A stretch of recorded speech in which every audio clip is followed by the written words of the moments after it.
Guys, have any comment on what you heard tonight? Yeah. Who are you? Matt Rodwell, Fox 10. Fox How are you? 10.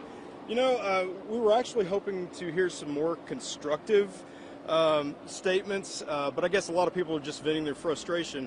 But I think it also shows some of the divisiveness out there. It's not, I don't know. I don't know if the mayor's idea of having this meeting, I don't know if she accomplished it.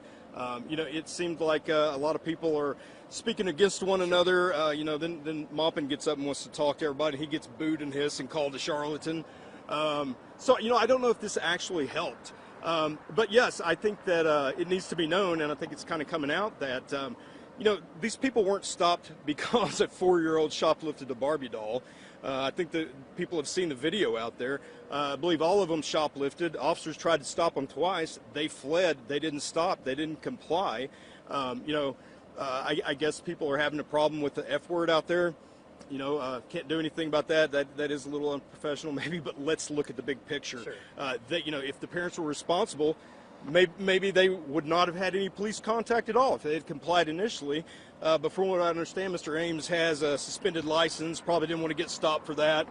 They stopped initially, and I believe it was let the aunt out of the car. She had some warrants, then they fled again. So, you know, it's hard to understand, I guess, from our perspective, that they think that they could, you know, do something, possibly commit an alleged crime, not comply, and then, you know, here we are. There's an alleged crime that you see on video, but there's no charges filed. There's following policy, but you So hear... there's no charges filed because, as most people should understand, it's a property crime.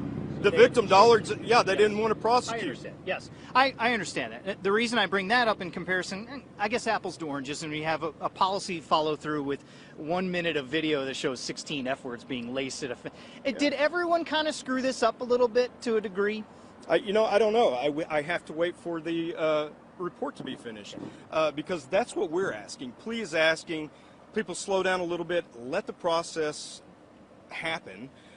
You know, the officers haven't even been spoken to by our Professional Standards Bureau yet. So they don't know. You know, this is something that's played in the media, 173-second video, and now we're all making decisions.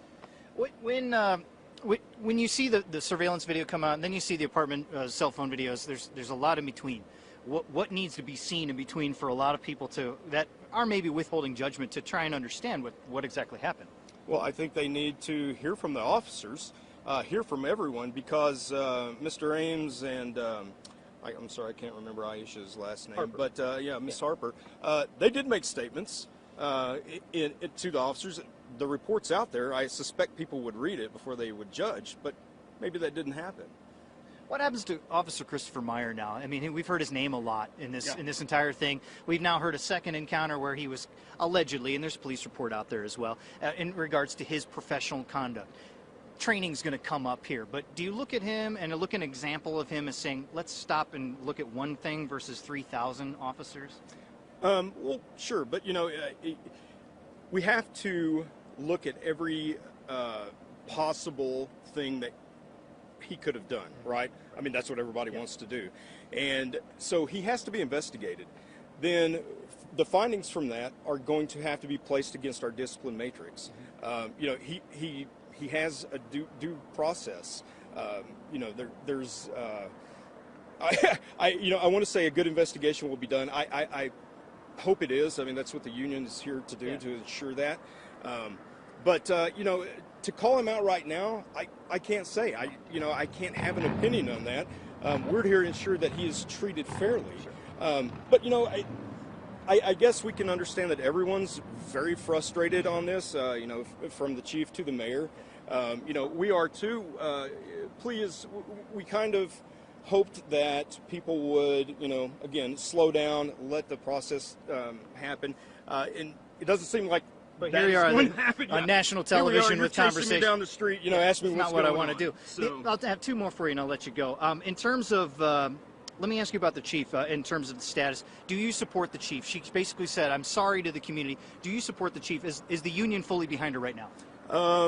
So right now, I like the chief, me personally. But I have to say our membership is questioning her right now. Some citizens are questioning her. And this is stuff we're getting on our Facebook.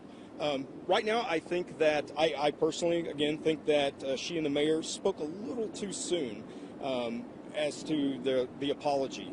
If she didn't like what she saw, that's her opinion, and certainly I can't dispute that. But I think they didn't do the officer or the community a service by coming out and apologizing the way they did. They're seeking, I believe is it a $10 million claim? I'm a citizen of Phoenix, resident. I pay taxes. That's your money. A lot of business owners do too. When you apologize like that, it's almost like, hey, let's just go ahead and write that check. And I don't think they deserve it. I really don't.